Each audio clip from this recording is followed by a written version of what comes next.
Okay. Bless you, God. My page just started flipping. My page just started flipping. Hold on. Okay. I said Second Corinthians and chapter 10 and verse excuse me, verse 5. It says, we destroy every proud obstacle that keeps people from knowing God. We capture their rebellious thoughts and teach them to obey Christ. And I believe this is basically, telling us that we have to allow God to, you know, be over our thoughts in a nutshell. He has to be the one who can literally be the orchestrator of our thoughts. Who has a greater imagination than him? And that's where I'm tying in this verse as it deals with uh, the imaginations and listening to Prophet Lovey speak about that. And this was an older teaching of his, but it's very good. It's very good. I wish I could remember the exact name. It's having to do with the sixth sense. That's in the title. I don't remember exactly, but if you look it up under Prophet Lovey in on YouTube, include sixth sense, and it'll pop up. And sixth is spelled out. It's not the number six. It's spelled out. So Philippians 4 and bless you, God. Verse 8. And now, dear brothers and sisters, one final thing. Fix your thoughts on what is true and honorable and right and pure and lovely and admirable. Think about things that are excellent and worthy of praise.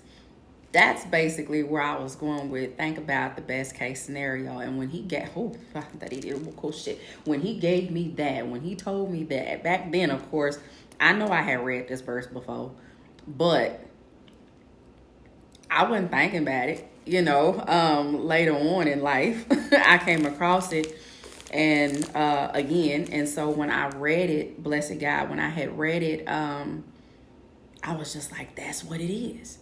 There it is right there. When he said, think about the best case scenario, that's what this is, you know. And so as it deals with the imaginations, something that Prophet Lovey was speaking on was basically when we begin to have a thought that is, a negative thought, like the negative thought that comes into our minds, and we begin to, just speak on that. I think one of the things that he referenced was death. And, if someone thinks about, people dying all the time, and so the conversation is always about, somebody dying or whatever the case may be, that's not of God. That's not of God. We're supposed to speak life.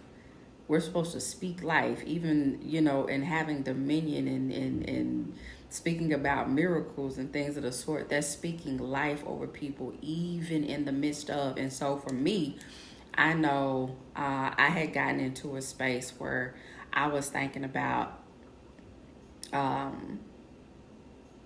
just being in a being in a space. I speak about this too, having a murmuring spirit, because I was in a space that was just, I'm just out here, and it was feeling heavy, because it's like, what am I supposed to be doing?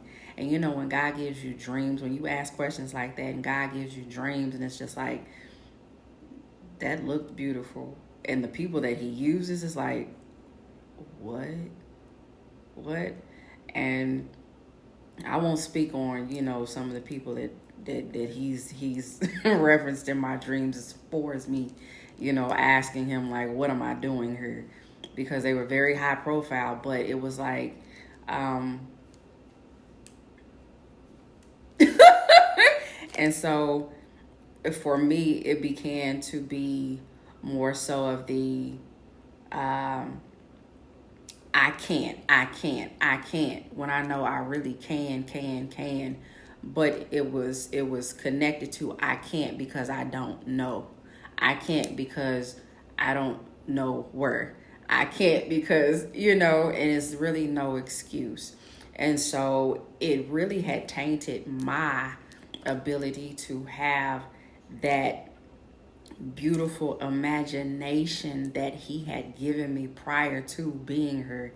And I believe that imagination spilled over into, a lot of dreams that were given to me, and different things that were shown to me in that realm, and how he was speaking to me in that realm. And even though I've still heard the voice of God, it just has been a bit far and in between in comparison, in my eyes anyway, in comparison to how it had been. And so for with you all, I wanted you, with everyone who saw the message that I put out earlier, I wanted everyone to really begin to understand and know that God definitely has not forgotten about us. Because I know sometimes people can think that way, and they may not even always say it, but it's still something that is in your subconscious. And so I wanted to, and I was nudged to,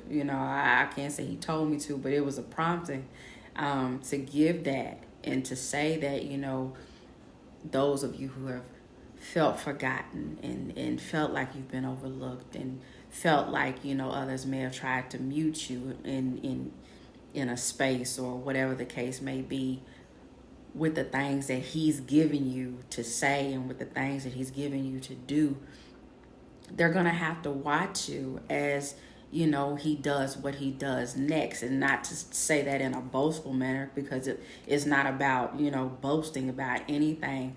But God likes to show people that you cannot try to stop what it is that I am doing. Speaking about him, you can't stop what it is that I am doing in an individual or in a group of people. And I want you to see that you cannot stop it. And I also want you to see the reason why I'm wanting to do it, or the reason why I was trying to do it at that point in time, and understand that it's even something that can benefit you and those that you love. We're supposed to be out here being a help to each other.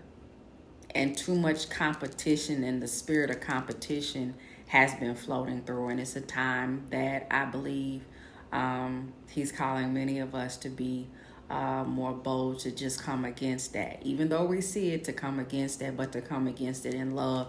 A movie that has been coming to mind that I absolutely love, that came out back in the day, like 1988, 1989, is Polly.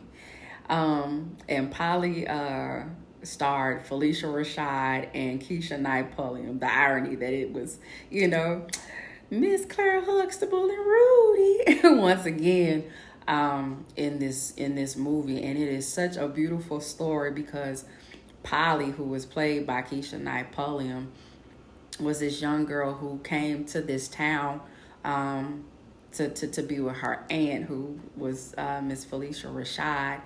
And, she literally turned the town upside down in a good way, just by being who she is, just by her personality and seeing the brighter side of things. You know what I'm saying? And I don't want to, go too deep off into the detail, but I know I want to see it again. I want to see that movie again, because that's the spirit of what I'm feeling. And it's something that I think we all should begin to, place in our imaginations, close our eyes, and, have those, what I say, kumbaya moments,